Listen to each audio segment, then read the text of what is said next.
नमस्कार दोस्तों, मैं हूं सुरजीत श्यामल और आप देख रहे हैं वर्कर वॉइस डॉट इन। दोस्तों, पूरे देश से कोरोना का जो असर है कम होने का नाम नहीं ले रहा है और इसी को देखते हुए देश के प्रधानमंत्री श्री नरेंद्र मोदी जी ने 14 अप्रैल 2020 को पूरे देश में एक बार जो लॉकडाउन है उसको एक्सटेंड करने की यानी कि बढ़ाने का ऐलान किया था, जो कि 3 मई 2020 तक कर दिया गया है।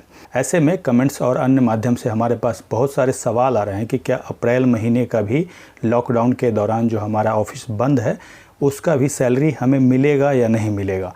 तो आज मैं उसी की जानकारी देने जा रहा हूं और लॉकडाउन में ही सैलरी से संबंधित एक याचिका सुप्रीम कोर्ट में भी फाइल हुई है। आज इन सारी बातों की जानकारी हम आपके साथ शेयर करने जा रहे हैं, तो इसके लिए आपसे अनुरोध है इस वीडियो पे आप अंत तक बने रहें। इसके साथ ही अगर आप हमारे चैनल पर नए हैं तो वीडियो को पहले लाइक कर दें, सब्सक्राइब करना ना भूलें और इसके साथ ही जो बेल आइकन है उसको जरूर क्लिक कर दें, ताकि हम इस चैनल पर आप वर्कर से संबंधित जो भी वीडियो अपलोड करें उसका नोटिफिकेशन आपको सबसे पहले प्राप्त हो। तो आइए दोस्तों, हम इसको स्टेप बाय स्टेप करके जानते हैं।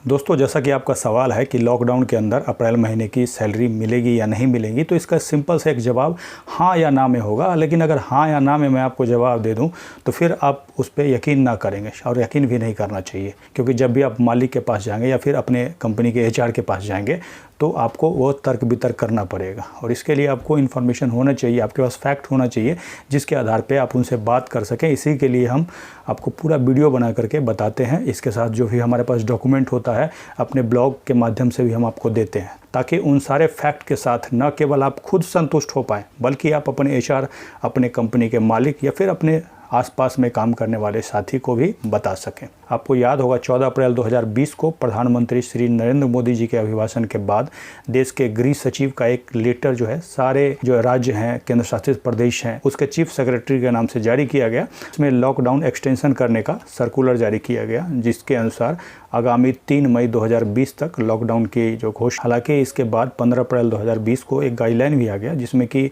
ये बताया गया कि 20 अप्रैल के बाद कुछ शर्तों के साथ शुरू किया जा सकता है, जो कि आपने विभिन्न टीवी समाचार पत्रों के माध्यम से आपने देख लिया होगा। तो आज जो हम जानकारी देने जा रहे हैं केवल आपको सैलरी के बारे में कि सैलरी मिलेगा कि नहीं मिलेगा। गृह मंत्रालय के द्वारा जारी आदेश 14 अप्रैल 2020 के अनुसार देश के डिजास्टर मैनेजमेंट अथॉरिटी यानी कि राष्ट्रीय आपदा प्रबंधन प्राधिकरण ने राष्ट्रीय आपदा प्रबंधन अधिनियम 2005 सेक्शन 10(2)(i) में प्रदान की गई शक्तियों का उपयोग कर अध्यक्ष राष्ट्रीय कार्यकारी समिति ने 24/3/2020 को भारत के सभी मंत्रालय और विभाग, राज्य सरकार, केंद्र शासित प्रदेश देश में कोरोना वायरस के फैलाव को रोकने के लिए 21 दिन का लॉकडाउन का आदेश जारी किया गया था, जो कि पूरे देश में 25 अप्रैल 2020 से प्रभावी हो गया था। अब आप सोच रहे होंगे कि ये कैसा कानून है, कैसा अथॉरिटी है जिसके एक ऑर्डर से पूरा देश बंद हो जाता है। यहाँ तक कि रेल, हवाई जहाज, सरकारी ऑफिस, आपका कंपनी, फैक्ट्री, यहाँ तक कि कोर्ट भी बंद हो जाता है। और तो और आप अपने घर में बंद हो जाते हैं और कुछ मामलों को छोड़कर घर से निकलने में पाबंदी होती है, यानी कि आप घर से नहीं निकल सकते हैं। तो इस कानून के बारे में मैं थोड़ा सा शॉर्टकट में बताना चाहूँगा। तो ये सारा कुछ हुआ आपदा प्रबंधन अधिनियम 2005 के अनुसार। इस कानून का मुख्य उद्देश्य है देश में अगर कोई आपदा आता होता है तो इसके द्वारा उसका प्रबंधन किया जाए। आमतौर पर आपदा को प्राकृतिक आपदा जैसे कि चक्रवात हो गया, भूकंप हो गया आदि से हम इसको समझ सकते हैं। इस अधिनियम की धारा 2D में आपदा की परिभाषा में कहा गया है कि आपदा का अर्थ है किसी भी क्षेत्र में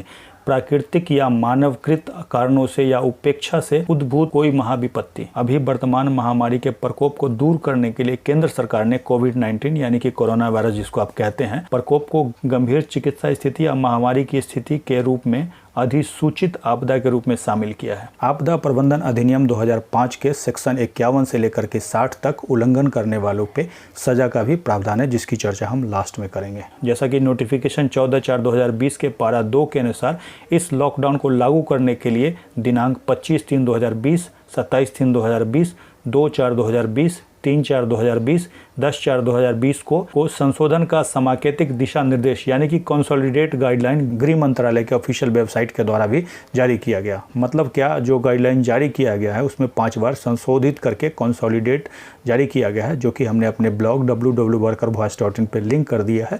आप जहाँ भी डेट पे क्लिक करेंगे तो वो थोड़ा सा रेड कलर से मार्क होगा, उस पर क्लिक करके आप सीधे जा करके उसको पढ़ सकते हैं, या फिर आप सीधे होम मिनिस्ट्री के वेबसाइट पर भी जा करके नोटिफिकेशन अलग अलग जो डेट बताया है उसमें जाकर के आप चेक कर सकते हैं। अब हम आपके असली सवाल पे आते हैं, जिसके लिए थोड़ा सा आपको पीछे चलना होगा। आपको याद होगा जैसे ही लॉकडाउन की घोषणा हुई थी तो अलग अलग राज्यों में रहने वाले जो वर्कर थे, मजदूर थे, उनको जब परिवहन का कोई साधन नहीं मिलता है तो पैदल ही अपने गाँव की ओर निकल पड़ते हैं, जिनकी संख्या हज़ारों में होती है और जिससे कि कोरोना वायरस के फैलने की संभावना बढ़ जाती है।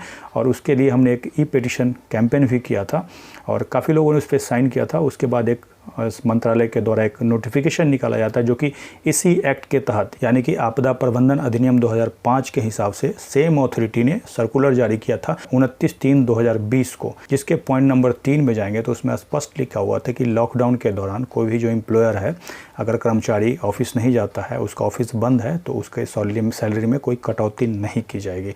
और इसके बारे में हमने पहले भी बताया था। अगर आपने उसको नहीं देखा है तो यहाँ पे आई बटन पे क्लिक करके आप देख सकते हैं। और केवल सैलरी ही नहीं बल्कि आप प्रवासी मजदूर हैं और कहीं रेंट पे रहते हैं तो उसके बारे में भी ऑर्डर है और उस वीडियो में आपको उस ऑर्डर का कॉपी भी मिल जाएगा। अब जैसा कि 14 अप्रैल 2020 को लॉकडाउन को एक्सटेंड कर दिया गया है 3 मई तक, तो वो जो 29 वाला ऑर्डर था ऑटोमेटिक वो भी एक्सटेंड हो जाएगा, यानी कि लॉकडाउन बढ़ गया तो आपका सैलरी भी लॉकडाउन तक मिलेगा, यानी कि 3 मई तक आपको पूरा सैलरी देना पड़ेगा। इसके साथ ही 29/3/2020 वाले सर्कुलर में जो भी बेनिफिट बताया गया है वो सारा एक्सटेंड हो जाएगा 3 मई तक। अब आप कहें कि हमें तो सैलरी ही नहीं मिली, कई लोगों ने हमें कमेंट्स करके बताया है, तो इसके बारे में पहले हमने एक वीडियो बना करके जानकारी दी थी कि अगर आपको सैलरी नहीं मिली है तो अथॉरिटी के पास कंप्लेन करने से पहले आपको कुछ करना है। और क्या करना है, तो एक सिंपल सा ईमेल करना है। तो कमेंट्स करके आप बताएंगे कि कितने लोगों ने ईमेल कर दिया है और कितने लोगों ने ईमेल नहीं किया है, ताकि मैं फिर आगे का फर्दर प्रोसेस बताऊंगा। लेकिन इसी के बीच हमारे पास एक और खबर आई है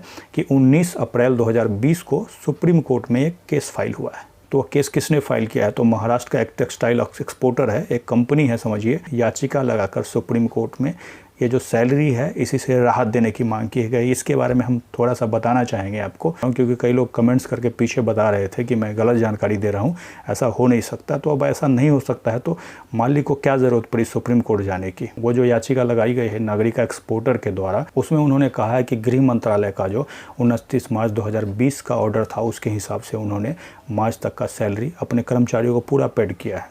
अब वो चाहते हैं कि जब तक उनका एप्लीकेशन पेंडिंग रहे कोर्ट में तब तक उनको 50% सैलरी देने की छूट मिले।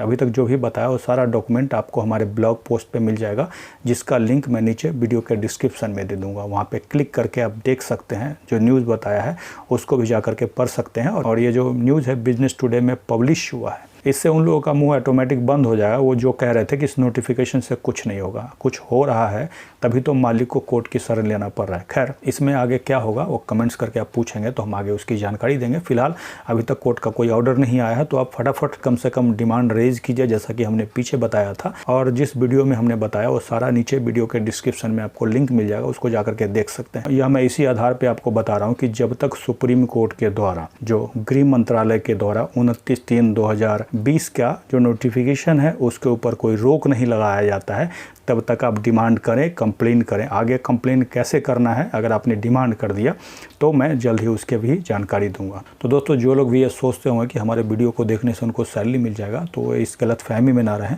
क्योंकि मैं आपको जो जानकारी देता हूँ उसके अनुसार आप करेंगे तभी शायद आपको मिल पाए। आप सब सोच रहे होंगे कि कंपनी को सुप्रीम कोर्ट जाने की नौबत क्यों पड़ी।